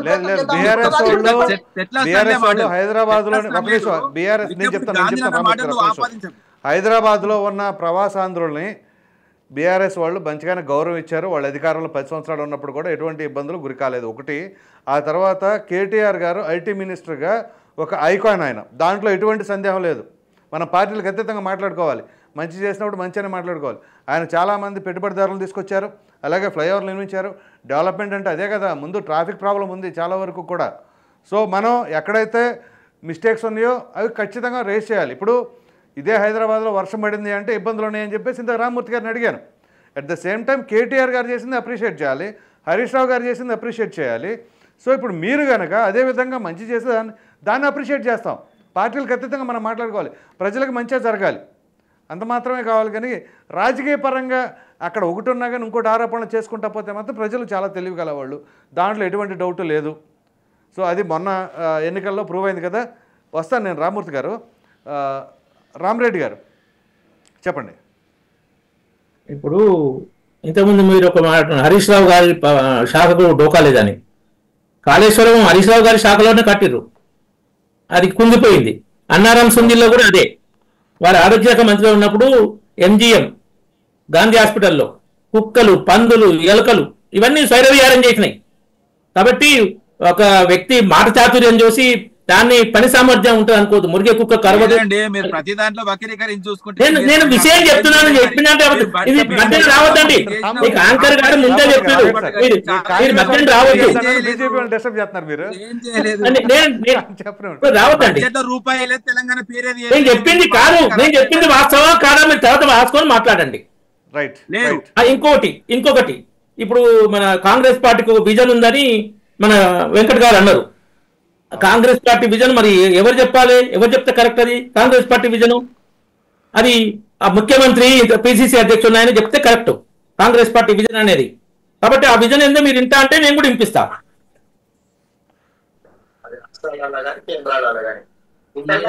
ఆడ వీడియోలు ఈడ వీడియోలు పట్టుకురావడం వాట్సాప్ లో మీరు రేవంత్ రెడ్డి మాటలు విను. రాజస్థాన్ తీసుకోండి, ఎన్ని కుంభకోణాలు జరిగినావు, ఎక్కడ అధికారం ఉంటే ఆంధ్రప్రదేశ్ తీసుకోండి, లేకపోతే ఎక్కడైనా కాంగ్రెస్ పార్టీ అధికారంలోకి వచ్చిందంటే మీరు మహారాష్ట్ర తీసుకోండి, ఆదర్శ్ కుంభకోణం కానీ, ఇక్కడ రాజశేఖర రెడ్డి గారిని తీసుకోండి, రాజస్థాన్ అక్కడున్న పరిస్థితులను తీసుకోండి, ఢిల్లీలో ఇంకొకటి నేనేదో హిందూ ముస్లిం తీసుకొస్తా కాంగ్రెస్ వాళ్ళు చేయరని అంటుండ్రు మీరు, ఆయన అంటుండ్రు. అది ముస్లిం సోదరుల యొక్క పార్టీ, ముస్లిం అది ఆ పార్టీ సొంతం. పార్టీ ప్రచారంలో ఉన్నప్పుడు మాట్లాడింది కూడా ఇట్లా ఏ ప్రచారం మతపరంగా మాట్లాడింది, మత రాజకీయాలు చేసి తీసుకొచ్చారు మీరు మత రాజకీయాలు చేసి మమ్మల్ని అంటారు. ఎంఐఎం బీజేపీ ఒకటని ఎంఐఎం సంత పెట్టుకుంటారు. ఎదురండి ఉన్న మాట అంటే ఉలికెక్కువ. ప్రసాద్ గారు ఉన్న మాట అంటే ఉలికెక్కువ. మత రాజకీయాలు ఎవరు చేస్తున్నారు? మత రాజకీయాలు ఎవరు చేస్తున్నారు? వీళ్ళ మాటలు వింటేనే వీళ్ళకు మోసం వస్తుంది. ప్రసాద్ గారు వాళ్ళ నాయకుల ముఖ్య నాయకుల మాటలు వింటేనే ఎవరు చేస్తున్నారు, ప్రజలకు ఆమోదయోగంగా ఎవరున్నారు ఏంటి అనేది ప్రజలు గమనిస్తా ఉన్నారు. ఇవాళ మనం మీరు మాట్లాడినా వారు మాట్లాడినా అది ఆటోమేటిక్ ప్రజలు నమ్మే అవకాశం లేదు. ఒక్క నిమిషం ప్రసాద్ గారు చెప్తా. మీరు ఆ మత రజాకార్ల పార్టీ ఏది? ఎంఐఎంఏ రజాకార్ పార్టీని పెట్టినప్పుడు 1927లో. ఒక్క నిమిషం మాట్లాడండి. ఆ ఎంఐఎం పుట్టించింది కాంగ్రెస్, పెంచి పేసింది కాంగ్రెస్, సావాసం చేసింది బీఆర్ఎస్, మళ్ళీ ఇప్పుడు మళ్ళా ఎంఐఎంతో దోస్తి కట్టింది కాంగ్రెస్. రజాకార్ల పార్టీతో చేస్తున్నారు వీళ్ళు బీజేపీని మత రాజకీయ పార్టీ అంటే ఎవరు నమ్ముతారు? అదే ఎంఐఎం బీహార్ లో మిమ్మల్ని గెలిపించింది, మహారాష్ట్రలో మిమ్మల్ని వెళ్ళిపోతున్నారు. ఒక్క నిమిషం రామిరెడ్డి గారు, ఇప్పుడు మీరు 2020లో జరిగిన GHMC ఎన్నికలలో 49 స్థానాలు గెలుచుకున్నారు కదా, సబ్జెక్ట్ కరెక్షన్ 48. అటువంటి తరుణంలో ఇప్పుడు GHMC ఎన్నికలు రాబోతా ఉన్న తరుణంలో ఎన్ని స్థానాలు గెలుచుకుంటారంటారు మీరు? గత లోక్సభ ఎన్నికల్లో రీసెంట్ రిజల్ట్ ఎన్నికల్లో కాంగ్రెస్ కన్నా 10 లక్షల ఓట్లు ఎక్కువ తెచ్చుకున్నాం. 4 పార్లమెంట్ పరిధిలో GHMC పరిధిలో బీఆర్ఎస్ కన్నా 20 లక్షల ఓట్లు ఎక్కువ తెచ్చుకుంటాం. కాబట్టి మీరు ఇంతకుముందు మాట చెప్పారు స్టార్టింగ్ లో ఎమ్మెల్యే 8 వచ్చినాయి, ఎంపీ 8 వచ్చినాయి, లక్కీ నెంబర్ 8 అని. మీరు అన్నట్టు నిజమే అనిపిస్తుంది మాకు కూడా. 88 స్థానాలు వచ్చే అవకాశాలు ఉన్నాయి. ఆ లక్కీ నెంబర్ 8 ద్వారా 88 స్థానాలు వస్తాయని మేము నమ్ముతున్నాం GHMC ఎన్నికల్లో. 88 స్థానాలు వస్తాయని మీరు అనుకున్నారు. అసలు మీకు ప్రజలు ఏం చూసి మిమ్మల్ని గెలిపేయాలంటారు చెప్పండి? మా పరిపాలన కేంద్రంలో ఎలా ఉంది? దేశంలో ఆర్థిక వ్యవస్థ 11 నుంచి 5 స్థానానికి వచ్చింది, ఇప్పుడు 4వ స్థానం దగ్గర ఉంది. మనం కోవిడ్ ని ఎలా ఎదుర్కొన్నాం, చైనా అంతర్జాతీయంగా సమస్యలను ఎట్లా ఎదుర్కొంటున్నాం. కాంగ్రెస్ పాలనలో చైనాతో ఘోరంగా ఓడిపోయి 40,000 చదరపు కిలోమీటర్ల భూభాగం కోల్పోయినాం. డోక్లాంలో కానీ గల్వాన్లో కానీ నియంత్రించినాం, చైనా నియంత్రించాం. Fastest growing economy in the world, fastest growing economy in the world. కాబట్టి ఇప్పుడు ఎగ్జాంపుల్ చెప్తాండి ప్రసాద్ గారు, ఈయన కాంగ్రెస్ ప్రసాద్ గారు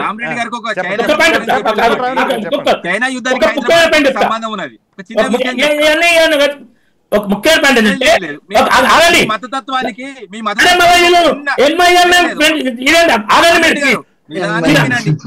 మాట్లాడే చెప్పండి, మీరు మాట్లాడేది చెప్పండి, నన్ను మాట్లాడియండి,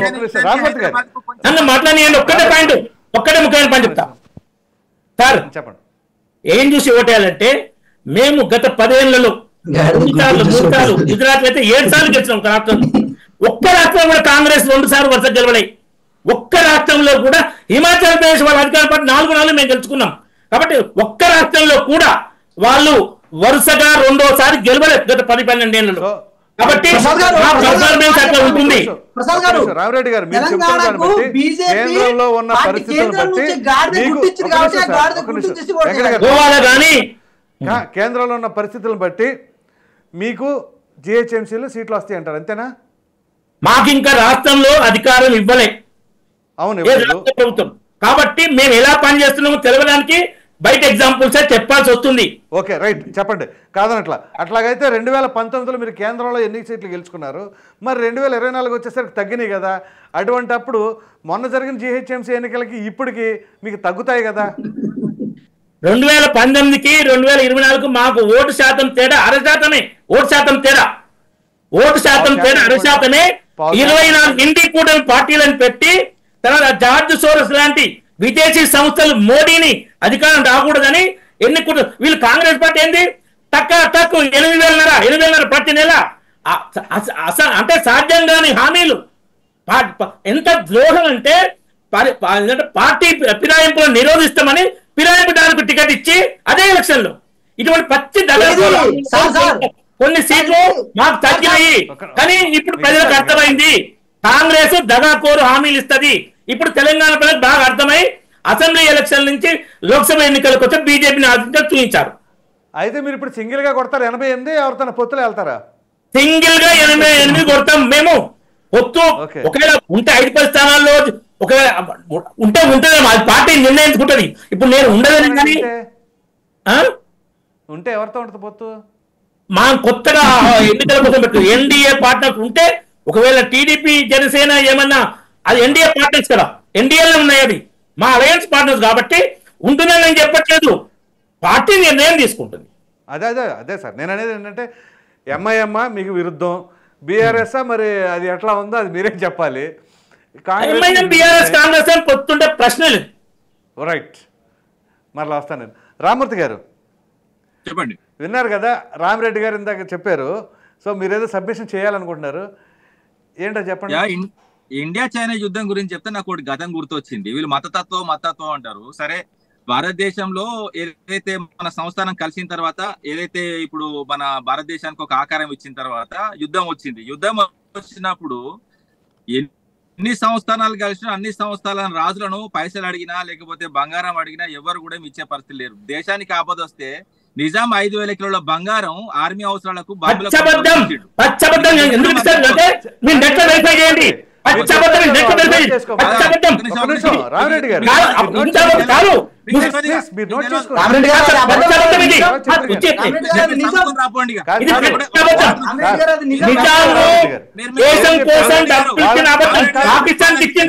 వాళ్ళ నోట్ చేసుకోమని చెప్పి మీరేమో నోట్ చేసుకోకుండా వాళ్ళ మళ్ళీ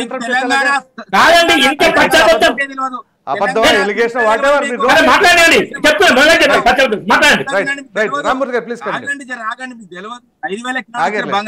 ప్రపంచానికి తెలుసు, నీకు ఒకరి తెలియకపోతే నేను చెప్పి బీజేపీ పార్టీ కూడా తెలుసు. తప్పు మాట నువ్వు చెప్తా చరిత్రను వక్రీకరించలేవు, విన్నావా? నా తరఫు కరెక్ట్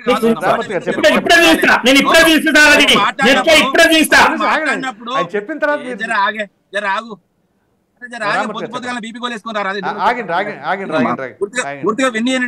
నా వర్షం చెప్పనివ్వండి.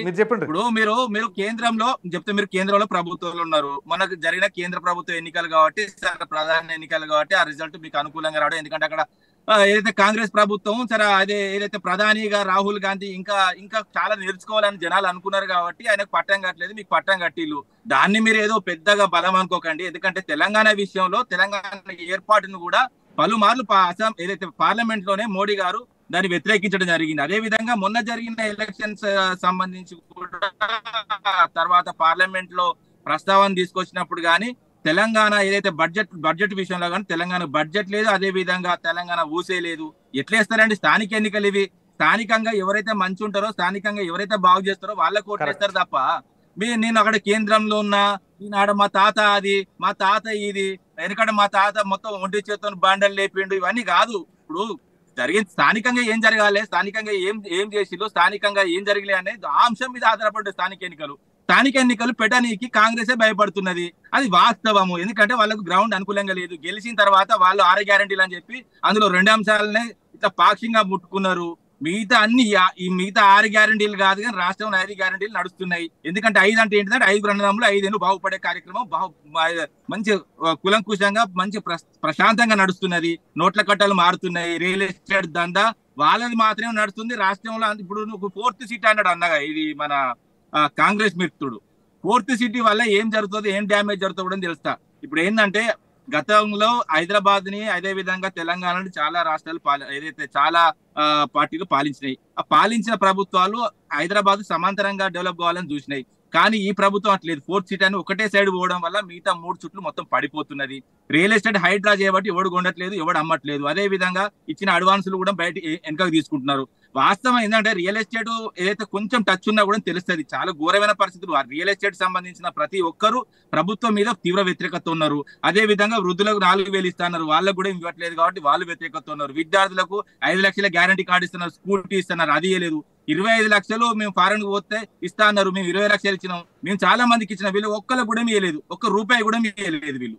అదే విధంగా వ్యవసాయానికి సంబంధించి రైతు భరోసా అదేగా కొట్టిల్లు 7,500 ఇస్తున్నారు, అది 2 సార్లు ఎగ్గొట్టిల్లు, అదే 22,500 కోట్లు అవుతుంది. ఇప్పుడు ఇంకోటి ఏంటంటే ఏదైతే రైతు రుణమాఫీ అన్నారు, వాస్తవంగా వీళ్ళు 18,000 కోట్లు చెప్తున్నారు. కానీ నేను అదాని టీవీలో చెప్తున్నా 18,000 కోట్లు అస్సలు బ్యాంకులలో పోలేదు. ఓన్లీ 5,000 నుంచి 8,000 కోట్లు మాత్రమే పోయినాయి. చాలా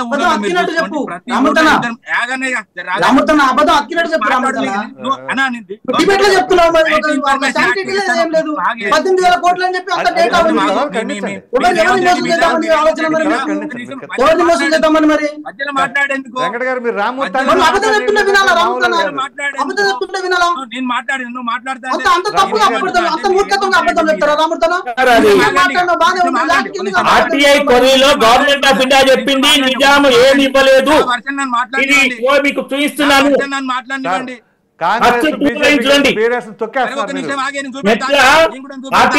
గవర్నమెంట్ ఆఫ్ ఇండియా చెప్పింది నిజాం ఏమి ఇవ్వలేదని. అధికారంలో ఉన్నారు వీళ్ళు, మీరు బీఆర్ఎస్ తొక్కేయాలని ప్రయత్నిస్తున్నారు. అలా ఆగండి దయచేసి. క్లియర్ కనబడుతుంది. ఇంగ్లీష్ చదవట్లేదు కానీ ఒక నిమిషం ఆగండి. నీకు ఇంగ్లీష్ చదవట్లేదు, ఒక నిమిషం ఆగు, నేను చెప్పేది విను. నేను చూపెడతాను మొత్తం, నేను ఆధార్తో సహా చూపెడతాను. ఒక నిమిషం ఆగన్నా, ఒక నిమిషం ఆగవే. నీకు ఇంగ్లీష్ చదవట్లేదు, ఒక నిమిషం ఆగరాదు. అన్నగారు ప్రసాద్ గారు రాష్ట్రంలో క్షీణించిన శాంతి భద్రత మీద, అదే విధంగా ఏదైతే వీళ్ళు ఎమ్మెల్యే ఇంటి మీద దాడులు చేస్తే, ఎందుకంటే ఇప్పుడు మేము పిలిచింది ఆయన బీఆర్ఎస్ లో ఉన్నా అన్నాడు, ఆయన కాంగ్రెస్ లో లేనన్నాడు. ఇప్పుడు వాళ్ళ పార్టీకి ధైర్యం లేదు, కప్పుకున్నోనికి ధైర్యం లేదు, కప్పినోనికి ధైర్యం లేదు. ధైర్యం లేని పార్టీ, ధైర్యం లేని వ్యక్తులు.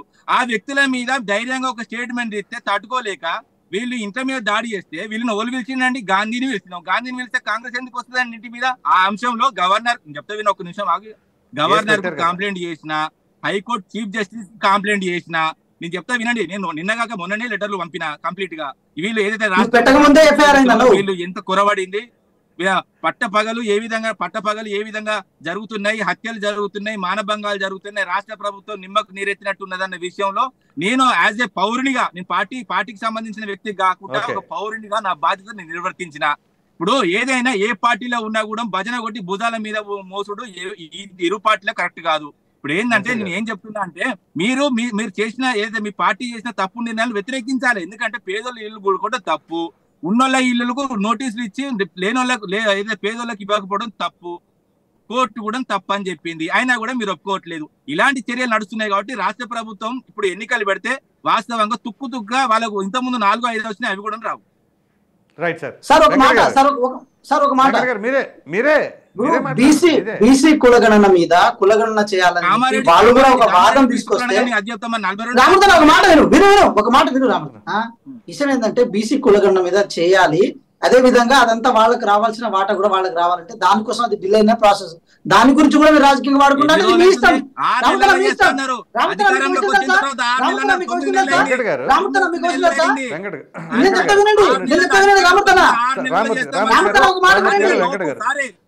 తెలంగాణ రాష్ట్రంలో ఉన్న రూరల్ ప్రాంతాల్లో ప్రసాద్ గారు నన్ను చెప్పండి, మీరు మాట్లాడాలంటే ప్లీజ్. ఇందా నేను చెప్పింది మీరు ఫస్ట్ రౌండ్లో పాటించారు కానీ సెకండ్ రౌండ్లో పాటించట్లేదు. వెంకట్ గారు ఒక నిమిషం మిమ్మల్ని క్వశ్చన్ అడుగుతాను, మీరే చెప్తారు కదా సమాధానం. టీఆర్ఎస్ కానీ బీఆర్ఎస్ కానీ ఎంతో కొంత ఎఫెక్ట్ పడింది డబుల్ బెడ్రూమ్ ఇల్లు, చాలా పెద్ద దెబ్బ పడింది, అది ఊహించిన దానికంటే కూడా. మరి వీళ్ళు కొన్ని నిర్మించినవి ఉన్నాయి, మరమ్మతులో ఏవో కంప్లీట్ చేయవలసిన పరిస్థితి ఉంది, అది 5%, 10%. అవి పూర్తి చేసి మీరు ఎందుకని పేదలకు ఇవ్వట్లేదు? మీరు పేదల ప్రభుత్వం మీరు చెబుతూ ఉంటారు, అది మాటల వరకైనా చేతల వరకు పరిమితం కాదా? మరి ఆ డబుల్ బెడ్రూమ్ ఇల్లు ఇప్పుడు పేదలు ఎంతోమంది ఎదురు చూస్తూ ఉన్న తరుణంలో బీఆర్ఎస్ ఇవ్వలేదు అని చెప్పేసి మీరు బహిరంగంగా చెప్పారు. మరి ఇప్పుడు మీరు అధికారంలోకి వచ్చారు, మీరు కట్టినవి అన్నా సరే ఎందుకు అలర్ట్ చేయట్లేదు? ఇదే గట్కా సార్ దగ్గర కొన్ని వందలు ఉన్నాయి బ్లాకులు, అక్కడ నేను చూస్తున్నా అది ఎప్పటి నుంచో అలాగే ఉన్నాయి, ఇప్పటికే వాటిని ఫుల్ఫిల్ చేయట్లా. ఎందుకని మీరు అంత జాప్యం చేస్తున్నారు సార్? ఒక విషయం సార్, దీని మీద క్లారిటీ ఇవ్వాలి. మీరు మంచి ప్రశ్న అడిగారు సార్. ఎందుకంటే ప్రజల ద్వారా వచ్చిన పైసల్ని పేదలకు పంచిపెట్టడంలో ఏ పార్టీకైనా ఏం డౌట్ ఉండదు. సరే, వాళ్ళు కట్టారు, ఇవ్వడానికి మాకేం ప్రాబ్లం లేదు సార్. కానీ డబుల్ బెడ్రూమ్ ఇల్లులు కానీ, మీరు దళిత బంధు కానీ, ఈ పథకాలు ఎమ్మెల్యేల చేతిలో పెట్టారు వాళ్ళు. ఎప్పుడైతే అది జరిగిందో ఆటోమేటిక్ ఏంటంటే నెపోటిజం ఒకటి స్టార్ట్ అయింది, కార్యకర్తలకే ఇవ్వాలన్న ఒక థాట్ స్టార్ట్ అయింది, అనునేలోకి ఇచ్చుకునే ప్రయత్నం జరిగింది. దానికి ఒక ప్రాపర్ పద్ధతి లేదు సార్. దాన్ని రీప్లేస్ చేయడం కోసం, దాన్ని రీప్లేస్ చేయాల్సిన బాధ్యత ఉంది. గౌరవ రెవెన్యూ మినిస్టర్ గారు పొంగులేటి శ్రీనివాస్ రెడ్డి గారు దాని మీద గైడ్ లైన్ జారీ చేశారు.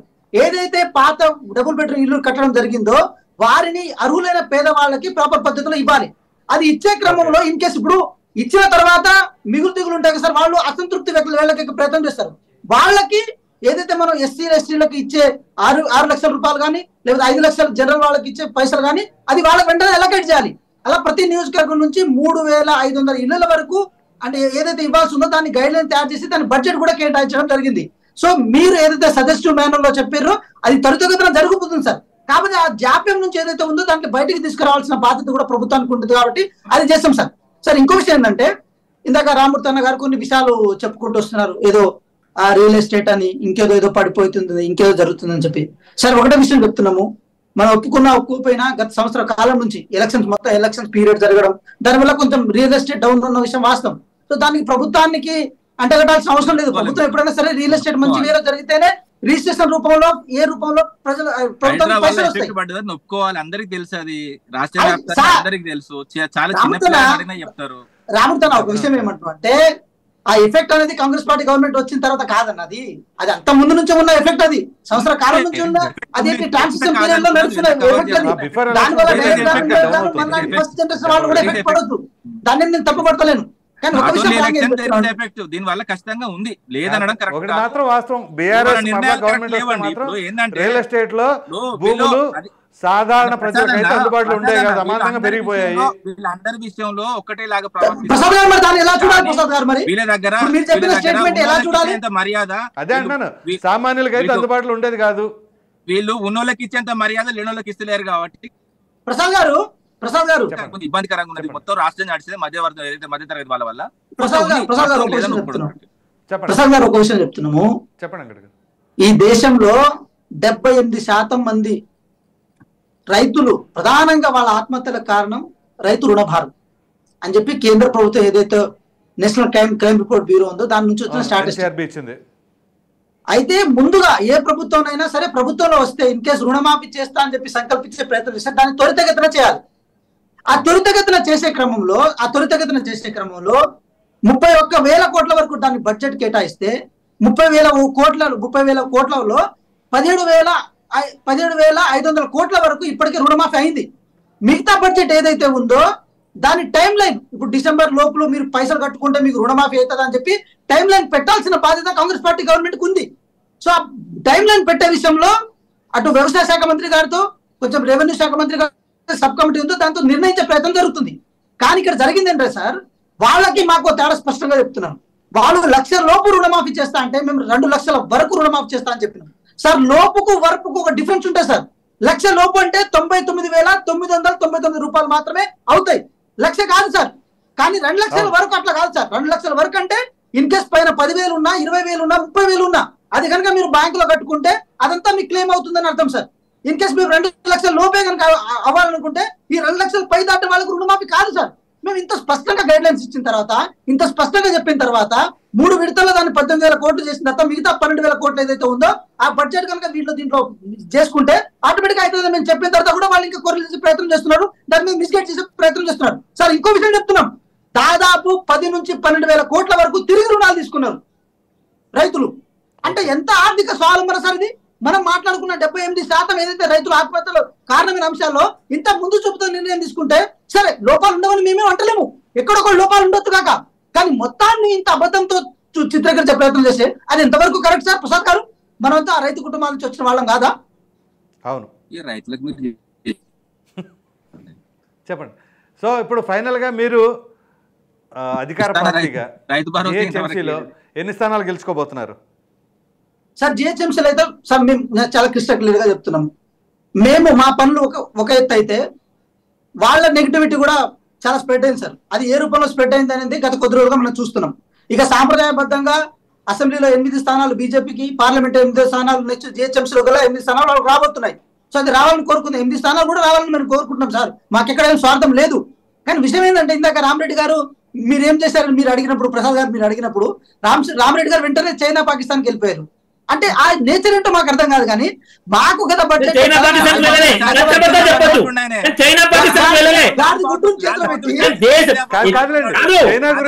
ఆర్థిక వ్యవస్థ 11వ స్థానం నుంచి 5వ స్థానం అని చెప్తాను. నెంబర్ 1 కాంగ్రెస్ దేశ ఆర్థిక వ్యవస్థ 11వ స్థానం నుంచి 5వ స్థానం వచ్చిందని చెప్తాను. ఫాస్టెస్ట్ గ్రోయింగ్ ఎకానమీ అని చెప్పాను. ప్రసాద్ గారు నేనేమంటున్నా అంటే మనకి ఏం బువ్వ పెడతానది ఇంపార్టెంట్. మన కడుపు ఎట్లా నిండుతుంది, మనకు ఉద్యోగం ఎట్లా వస్తుంది, మనకు ఆవాసం ఎట్లా ఏర్పడుతుంది, అది ఇంపార్టెంట్. ఏ ప్రజలైనా ఫస్ట్ అదే చూస్తారు. ఈ సెన్సిటివ్ అంశాలను, ఎమోషనల్ అంశాలను కొంత పరిధి వరకు చూస్తారు. కానీ దాని భుజాల మీద కాడి మోసుకుపోయినట్టు మోసుకుపోతా అంటే ఎంతవరకు సాధ్యం మరి? అది ఎంతవరకు కరెక్ట్ మరి? అది మా హైదరాబాద్కి ఏమి ఇచ్చారు, తెలంగాణకి మీ కేంద్ర బడ్జెట్ నుంచి ఏమి ఇచ్చారు, మాకు చేసిన మేలు ఏంటంటే అవన్నీ చెప్తే మాట్లాడిపోయారు నింటారు రామరెడ్డి గారు. మీరు మాట్లాడినా కూడా ఇప్పుడు ఇన్ కేసు రామరెడ్డి గారు మీరు హిందూ రైల్వే స్టేషన్ కాదు,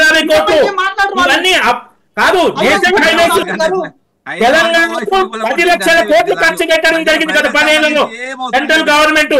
అది మేము బుక్ కూడా ప్రింట్ చేసి ఇచ్చాం. కిషన్ రెడ్డి గారు 10 లక్షల కోట్లు తెలంగాణ 4 లక్షల కోట్ల ఆదాయం వస్తే 10 లక్షల కోట్లు ఖర్చు పెట్టారు.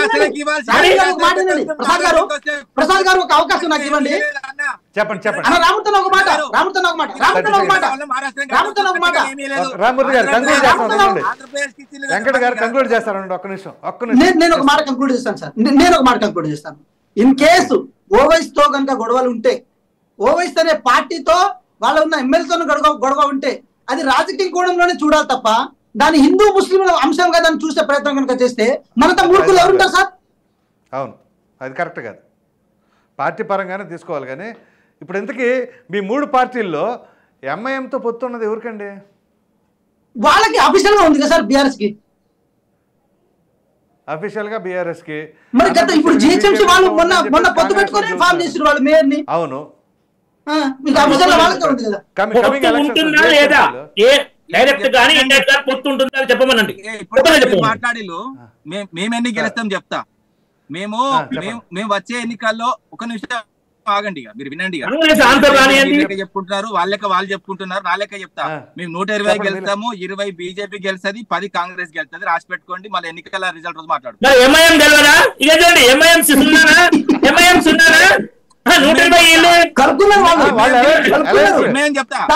మిత్రపక్షమే అన్నారు కదా, మా దాంట్లో కలిపి చెప్పింది. మీరెంత టెన్షన్ పడతారు? డేరు ఒప్పుకుంటే కాదు, మా మిత్రపక్షమే ఎంఐఎం. వాస్తవం ఒప్పుకుంటాం మేము. అయితే ఇప్పుడు మీరు చెప్తున్న దాన్ని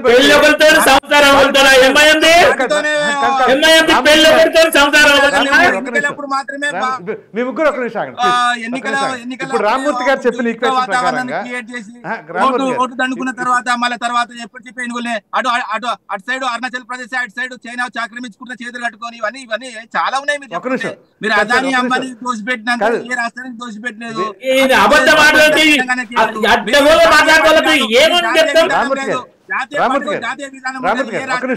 ఒక బజారు మనసుతోని ఒక సంసారి మాట్లాడలేదు, మాట్లాడుతోని నిజం మాట్లాడలేదు.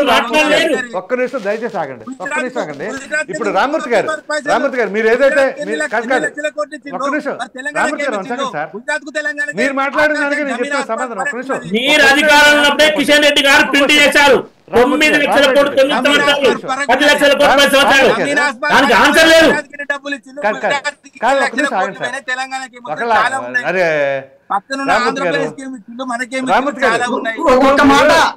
మీరు ఒక్క నిమిషం వెంకట గారు ఆగండి. ఇప్పుడు వాళ్ళిద్దరు ఆగారంటే మళ్ళీ మీరు వస్తున్నారు. రామ్మూర్తి గారు మీరు చెప్పిన లెక్క ప్రకారంగా 120 సీట్లు బీఆర్ఎస్ ప్లస్ ఎంఐఎం అన్నారు. ఆ తర్వాత బీజేపీకి 20 సీట్లు అన్నారు. అంటే వాళ్ళే 48 నుంచి డ్రాప్ అయిపోద్దని మీ ఉద్దేశం. అట్లాగే కాంగ్రెస్ కి 2 నుంచి 10 వస్తాయి అంటే కాంగ్రెస్ పెరుగుతున్నాయని. ఒక్క నిమిషం వెంకట గారు మీ ఈక్వేషన్ ప్రకారం ఇప్పుడు రామ్మూర్తి గారు చెప్పినట్టుగా 3 పార్టీలకు వాటాలు వేయండి మీరు. సార్ మేము అంత స్వార్థంగా రామూర్తి అన్నంత స్వార్థంగా నేను చెప్పను కానీ స్వార్థం కాదు, మీ- మీరు మీ చేసిన నెంబర్ మీరు బాబు. చెప్పండి. స్వార్థమే మీ కాదు, నెంబర్ నెంబర్ చెప్పండి. చెప్పే. సార్ స్వార్థం రామూర్తి కాదు, అన్నంత మీరు స్వార్థంగా చేసిన నేను చెప్పను కానీ స్వార్థం నేను అంత కాదు. చెప్పను కానీ మీరు 150 చెప్పండి, స్థానాల్లో మీరు ఏం చేసినావు? సార్ 150 స్థానాల్లో 100 సార్ 150 స్థానాల్లో 100 మాకు వస్తాయి. మిగతా ఆ 3 పార్టీలను పంచుకోమని చెప్పండి సార్. ఇక రామూర్తి గారు మీ నెంబర్ చెప్పండి. అడ్డగోలుగా మాట్లాడి నేను చెప్పను. మొన్న ఎన్ని స్థానాలు లీడొచ్చు లోక్సభ ఎన్నికల్లో 150 స్థానాలు ఎన్ని స్థానాలు లీడొచ్చి కాంగ్రెస్ కు అధికారంలో ఉన్న కాంగ్రెస్ పార్టీకి జిహెచ్ఎంసీ పరిధిలో లోక్సభ ఎన్నికల్లో ఎన్ని స్థానాలు లీడొచ్చింది? సరే అది వద్దు కానీ ఇప్పుడు మీరు చెప్పండి. మీ రైట్ లెక్క బాయ్. చెప్పండి, మీ లెక్క చెప్పండి సార్. అదే లేటెస్ట్ ఎన్నికల ప్రకారం అయినా ఇప్పుడు మేము ప్రజల లక్ష్యం ఏంటంటే ఇప్పుడు బీఆర్ఎస్ నుంచి ఎన్నికైన మేయర్ కాంగ్రెస్ లో జాయిన్ అయింది ఆమె, అవునా కదా? ఎమ్మెల్యేలు కానీ బీఆర్ఎస్ లో జాయిన్ అయిన కాంగ్రెస్ చేస్తున్నారు, కాంగ్రెస్ లో గెలుస్తున్నారు, బీఆర్ఎస్ చేస్తున్నారు. ఇవన్నీ మేము ప్రజల వద్ద తీసుకుపోతాం. ఏ పార్టీకి ఎంత నెంబర్ ఇస్తారో చెప్పండి. అదే ఈ అన్ని బీఆర్ఎస్ కాంగ్రెస్ ఎంఐఎం ఒకటే కాబట్టి అని చెప్పి రాదు పోయి ఎవరికి బీజేపీ తప్ప ఎవరి అధికారం అవుతున్నా ఎంఐఎం పెట్టని చెప్తాం. మాకు 88 తక్కువ రావు. ఓకే, మీ ఎయిట్ నాకు మళ్ళీ లక్కీ నెంబర్ ఇంకొక విషయం ప్లీజ్ ఒక్క విషయం. అప్పుడు యుద్ధ టైంలో నిలువు దోపిడి ఇచ్చింది మహానటి సావిత్రి గారు లాంపాలి శాస్త్రికి. ఆమెను మీరు గుర్తు చేసుకోవాలి. ఎవరు చేయని అబద్ధాలు కాదు. మహానటి సావిత్రి గారు బంగారం మొత్తం ధరించిపోయి నిలువు దోపిడి ఇచ్చింది. ధన్యవాదాలండి. చర్చలో పాల్గొన్నందుకు వెంకట నాయక్ గారు కాంగ్రెస్ పార్టీ అధికార ప్రతినిధి, అలాగే రామూర్తి గారు బీఆర్ఎస్ అధికార ప్రతినిధి, బీజేపీ అధికార ప్రతినిధి రామిరెడ్డి గారు, అందరికీ ధన్యవాదాలండి. మరలా తర్వాత కలుద్దాం.